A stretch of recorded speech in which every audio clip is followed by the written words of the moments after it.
Hello everyone, আমার আরেকটি নতুন ব্লগে সবাইকে স্বাগত।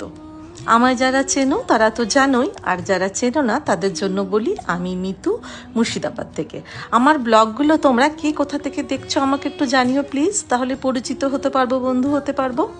ঘড়ির কাঁটায় তখন 7:30, এক কাপ চা নিয়ে বসলাম, কিন্তু তার আগে অনেকগুলো কাজ সেরে নিয়েছিলাম।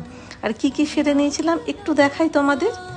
আজকে মেয়েকে ব্রেকফাস্টে করে দিয়েছিলাম চিকেন ডিমের অমলেট। সমস্ত ভেজিটেবলগুলো কেটে নিলাম, আর এই চিকেনটা আমি শ্রেড করে রেখে দিয়েছি। আগে থেকে সেদ্ধ করে নিয়েছিলাম গোটা গোলমরিচ, গোটা রসুন আর লবণ দিয়ে। জলটা গায়ে গায়ে শুকিয়ে নিয়ে ঠান্ডা করে সেটা ব্লেন্ড করে ঝুড়ো করে রেখে দিই আমি, তাতে খুব সুবিধে হয়। আর চিকেন ডিমের অমলেটটা না ভীষণ ভালো লাগে খেতে।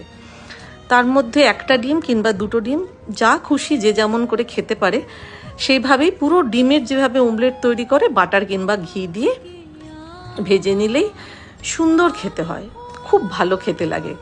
আর খুব একটা হেলদিও ব্রেকফাস্ট হয়। আর কিছু ফল মেয়েকে ব্রেকফাস্টে দিয়েছিলাম, কিন্তু ও বললো সেটা আমাকে তুমি টিফিনে দিয়ে দাও।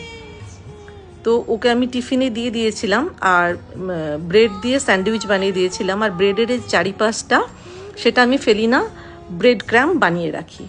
মেয়ে বেরিয়ে গেল,